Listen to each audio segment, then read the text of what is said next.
New kid on the block, Xiluva is taking on the Democratic Alliance over the Employment Equity Amendment Bill.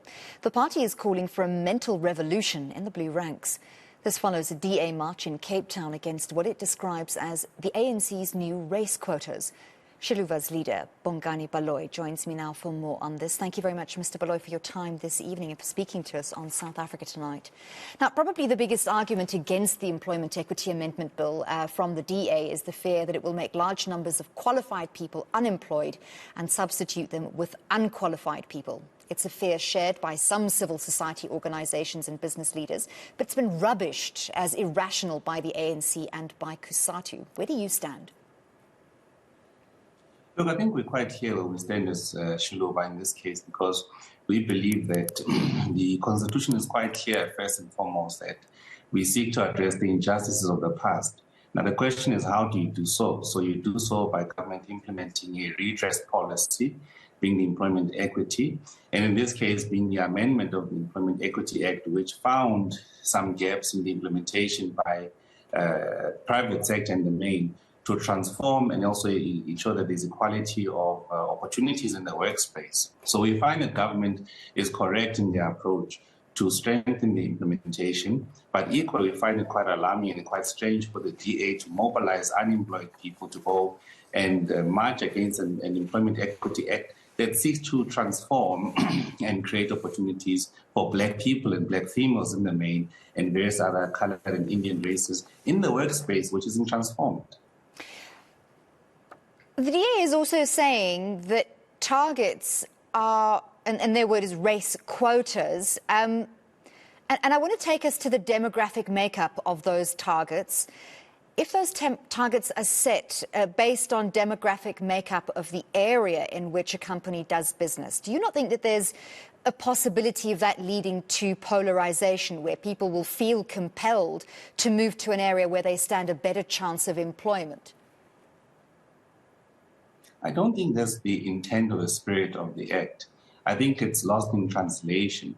But I also do believe that furthering the engagements that we're seeking to have with the department to gain clarity around that, it's been quite clear that there's been an approach to say that these are provisional targets and there's further conversations that can still happen, and we believe that must be pursued rigorously.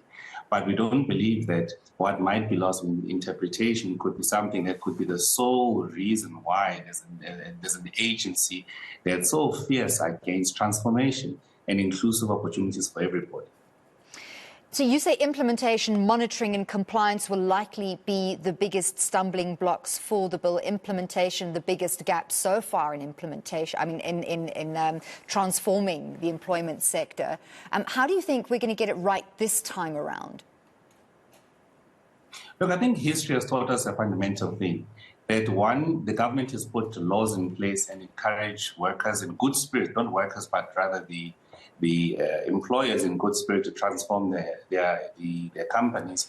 And that has not happened at the rate that we expected to. And also find quite alarming stats, most in the JSE, if you look at transformation and senior managers and people who are employed at that level. So we believe a stronger arm of implementation and enforcement is going to really assist, because you can't just leave it to the goodwill of private sector. There has to be stronger mechanisms to enforce and implement these legislations. And we believe if the government can strengthen the implementation arms, and we've heard talks of various officials being designated as persons who will go out and verify, confirm all of these things happening, and if companies actually complying with the Employment Equity Bill. Mr. Baloyi, unfortunately, we've lost your sound. Have you by accident muted yourself? Let's just see if we can re-establish that connection. My apologies. Can you hear me now? There we go. I can hear you now. Excellent. Okay. Let's just talk about the DA's fears around cadre deployment. What do you make of that statement, that this bill opens up the opportunity for an employment sort of mafia to target companies and tell them to who they should and may employ? I think that's an illegitimate threat. I think it's a tactic of the DA of fear-mongering. By the way, the DA practices cadre employment. When I was the executive mayor of Midvaal, you could not appoint a city manager or municipal manager without getting approval from the DA higher structures. So whenever they speak about the issues of employment, or rather career deployment, it's quite laughable because it's something that's still practiced till today.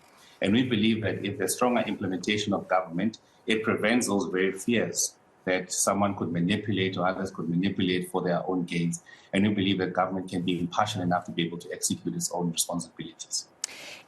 In weighing up merit and race, I think everyone in South Africa understands there has to be redress, and that perhaps in the past people have been perceived to have better merit as a candidate purely on the basis of race. There has been some level of privilege in that regard. But going forward, I'm sure we can all agree that those people who are employed in a specific position, they need to be qualified for that position, because if we see anything happening around us in South Africa, it is decay of infrastructure, lack of maintenance, businesses not living up to expectations.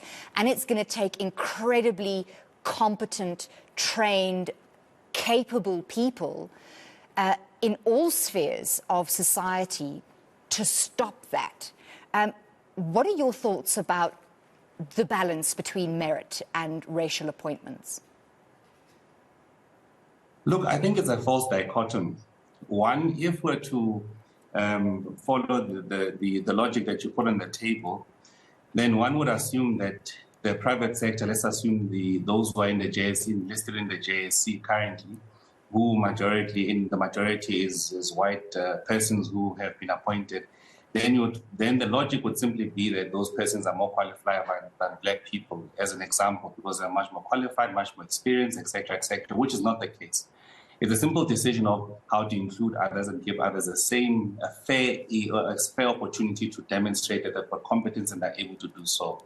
And I really don't think that at times the issue of those whom have been appointed is an issue of just issue of lack of competence or vice versa.